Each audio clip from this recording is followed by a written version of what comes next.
হরে কৃষ্ণ।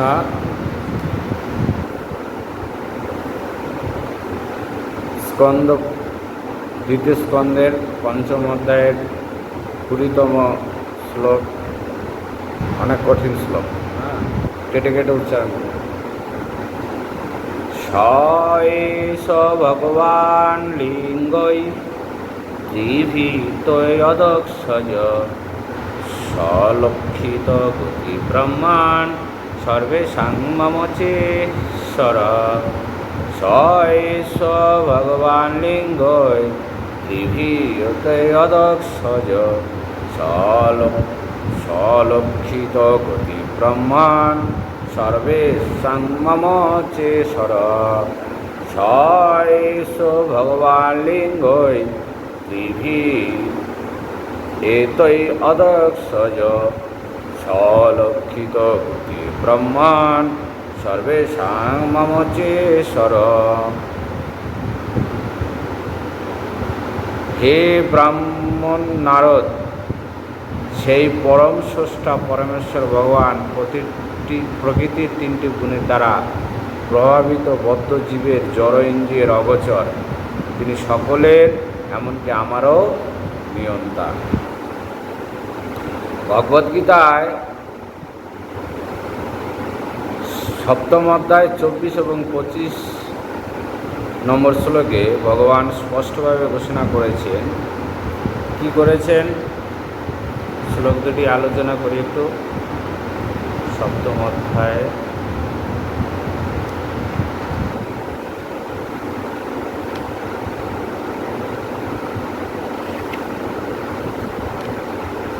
বলছেন, অব্যক্তং ব্যক্তিমাপন্ন মন্যতে মামবুদ্ধয় পরম ভাবং জানন্তাম মম ব্যয়নুত্তমম। বলছে, বুদ্ধিহীন মানুষেরা যারা আমাকে জানে না এবং মনে করে যে আমি পূর্বে অব্যক্ত নির্বিশেষ ছিলাম, এখন ব্যক্তিত্ব পরিগ্রহণ করেছি, তাদের অজ্ঞতার ফলে তারা আমায় অব্যয় ও সর্বোত্তম পরম ভাব সম্বন্ধে অবগত নয়।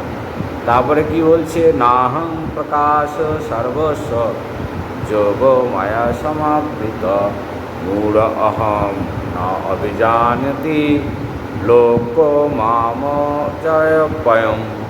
আমি মূঢ় এবং বুদ্ধিহীন ব্যক্তিদের কাছে কখনো প্রকাশিত হই না। তাদের কাছে আমি অন্তরঙ্গা শক্তি যোগমায়া দ্বারা আবর্জিত থাকি, তাই তারা আমার অজ এবং অব্যয় স্বরূপকে জানতে পারে না। বুদ্ধিহীন বলতে যারা ভগবত তত্ত্ব সঠিকভাবে জানেন না, তারাই বুদ্ধিহীন। জাগতিক যতই যোগ্যতা থাক আমাদের, আমি বড় ডিগ্রিধারী হই আর যাই হই না কেন, যদি ভগবত তত্ত্ব জ্ঞান না থাকে, তাকে কি বলা হয়? বুদ্ধিহীন, মূর্খ। যেমন দেখবে তুমি সাধারণত মানুষের সঙ্গে কথা বলে দেখবে, ওই ভগবান কৃষ্ণ কৃষ্ণ বলে কিছু নেই।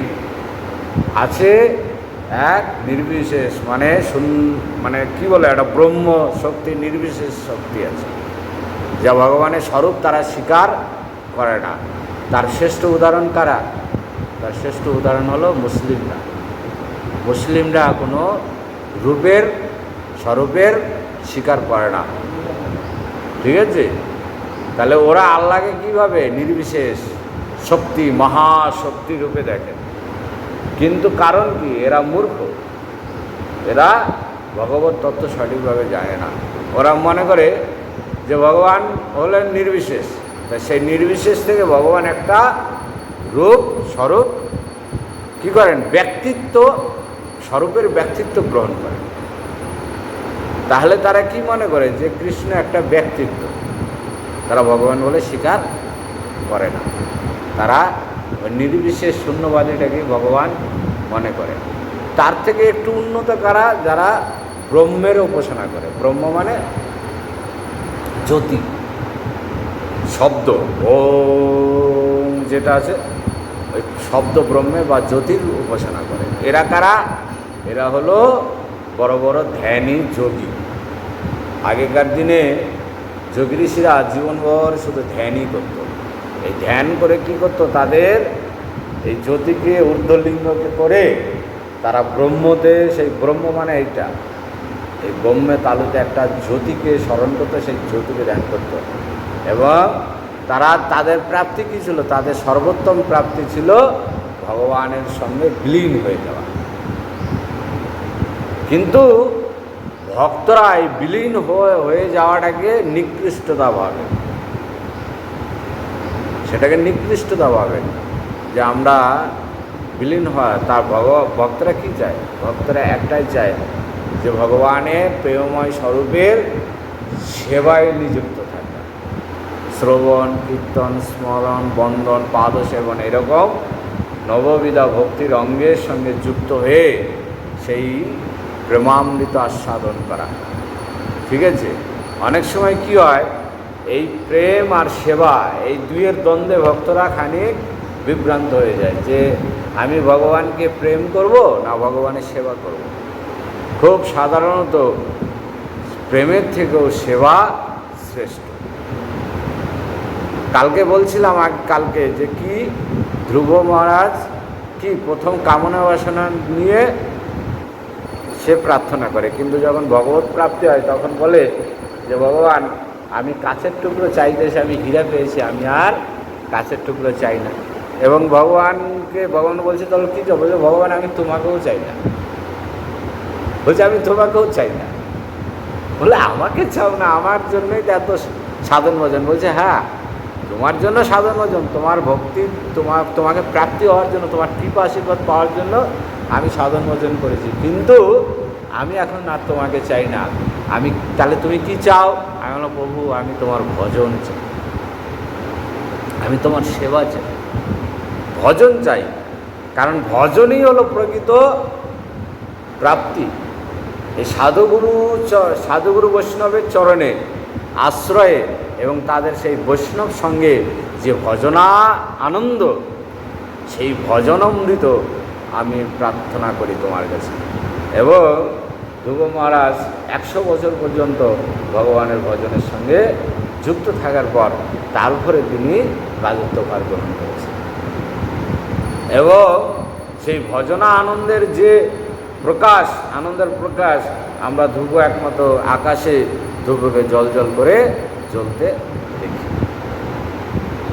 অর্থাৎ আমাদের প্রকৃত আনন্দ প্রকাশ কিসে হবে? যদি আমরা ভগবানের এবং ভগবানের ভক্তের সেবায় নিজেকে আত্মনিহিত করি। অর্থাৎ সেবা ধর্ম বলা হয়। এই ভাগবত ধর্মকে অনেকে আবার সেবা ধর্ম বলে। সনাতন ধর্মকে কি ধর্ম বলে? সনাতন ধর্মকে বলে সত্য নিত্য আনন্দময় ধর্ম, সনাতন ধর্মকে বলে যৌগ ধর্ম, সনাতন ধর্মকে বলে প্রেম ধর্ম, সনাতন ধর্মকে বলে নাম ধর্ম, এবং সনাতন ধর্মকে বলা হয় সেবা ধর্ম। তাহলে আমাদের সনাতন ধর্মের কতগুলো গুণ? হ্যাঁ, এতগুলো গুণ। আপনারা যেটা নিয়ে আলোচনা করবেন সেটাতেই দেখবেন সনাতন শ্রেষ্ঠ। সনাতন ধর্ম কি করে সেবা ধর্ম হয়? সেবা বড় না প্রেম বড়? এই সেবা প্রেম দ্বন্দ্বে একটা সুন্দর লীলা আছে। সেই লীলাটা যদি আমরা স্মরণ করি, শ্রবণ করি, তাহলে বুঝবো যে প্রেম থেকে সেবা শ্রেষ্ঠ। দেখুন, আমি আপনাকে প্রেম করি, ভালোবাসি, এটা আমার সসুখ হতে পারে। আমি ভগবানকে বা তোমাকে প্রেম করে আমি আনন্দ পাই, এটা আমার স্বার্থ থাকতে পারে, সসুখ হতে পারে। কিন্তু যখন তুমি কৃষ্ণ আমি তোমাকে প্রীতির উদ্দেশ্যে সেবা করব, আত্মীয় প্রীতিবাঞ্ছা, তারে বলি কাম।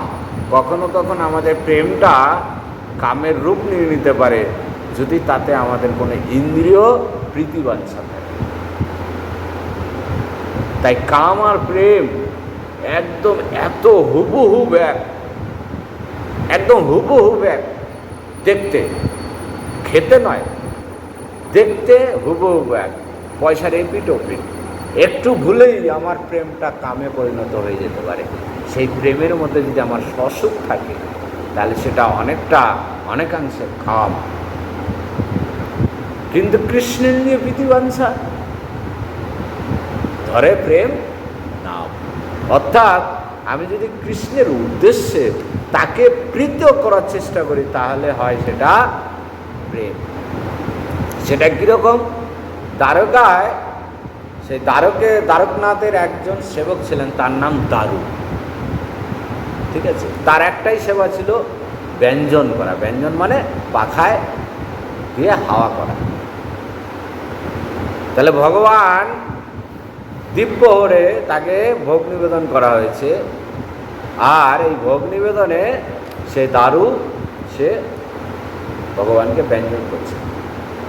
তো ভগবানের মুখের দিকে তিনি ভালো করে একটু তাকিয়েছেন, ভগবানের সেই মনোহারী ভুবনমোহন সেই মনোহারী বদন দেখে তিনি প্রেমে আপ্লুত হয়েছেন। এই প্রেমে আপ্লুত হওয়ার ফলে তার কী হয়েছে, তার এই জাগতিক ভাব মানে তার মধ্যে অষ্টসাত্ত্বিক প্রেম সাত্ত্বিক উদয় হয়ে গেছে, অষ্টসাত্ত্বিক উদয় হয়ে গেছে। তারা শরীর কম্পন দিয়েছে, সে নিজে ভাব বিড়ম্বন হয়ে গেছে, এবং কোন সময় যে তার হাতের সেই ব্যঞ্জনে পাখাটা পড়ে গেছে তিনি খেয়াল করেন। প্রেমে আপ্লুত হয়ে গেছে ভগবানের এই অপরূপ সে বদনের শ্রীমুখ দর্শন করে। এবং কিছুক্ষণ পরে যখন তার এই ভাবটুকু সংবরণ হয়, তিনি দেখেন যে তার প্রভুর এই কপাল মুখ গাল দিয়ে ঘাম ঝরছে। তখনই তিনি তাড়াতাড়ি সে ব্যঞ্জনটা তুলেছেন এবং নিজের গালে নিজে একটা থাপ্পড় মেরে বলছে, ওরে প্রেম, তুই কেন আমার অন্তরে প্রকাশ পেলি? আমার প্রভু কষ্ট পেলেন, আমার প্রভু কষ্ট পেলেন, আমার প্রভুর শ্রী বদনে ঘাম নিগ্রত হয়েছে, তিনি কষ্ট পেয়েছেন। তাহলে এটা থেকে আমরা কি বুঝলাম? যে ভগবানের প্রীতি সাধন, ভগবানের প্রীতি উদ্দেশ্যে যে সেবা করা হয় সেটাই একসময় প্রকৃত প্রেম স্বরূপ ধারণ করে। কারণ সেখানে আমার স্বসুখ কিছু নেই, আমার নিজের জন্য কোনো সুখ নেই, আমার একটাই সুখ, হে গোবিন্দ, হে ভগবান, আমি যেন তোমার প্রেমময় সেবায় সর্বদাই যুক্ত থাকতে পারি। সেই প্রেমটাই একসময় প্রকৃত, সেই সেবাটাই একসময় প্রকৃত প্রেমের রূপ ধারণ করে। ঠিক আছে, তো এটাই আমাদের প্রকৃত অর্থে সেবা ধর্ম। সেই সেবা আপনি কাকে করবেন? যদি আমরা ভগবানকে শূন্য কল্পনা করি, ব্রহ্মজ্যোতির সঙ্গে কল্পনা করি, আপনি কি তার সেবা করতে পারবেন? না। আমি কি ইচ্ছে বলে সূর্যের সেবা করতে পারবো?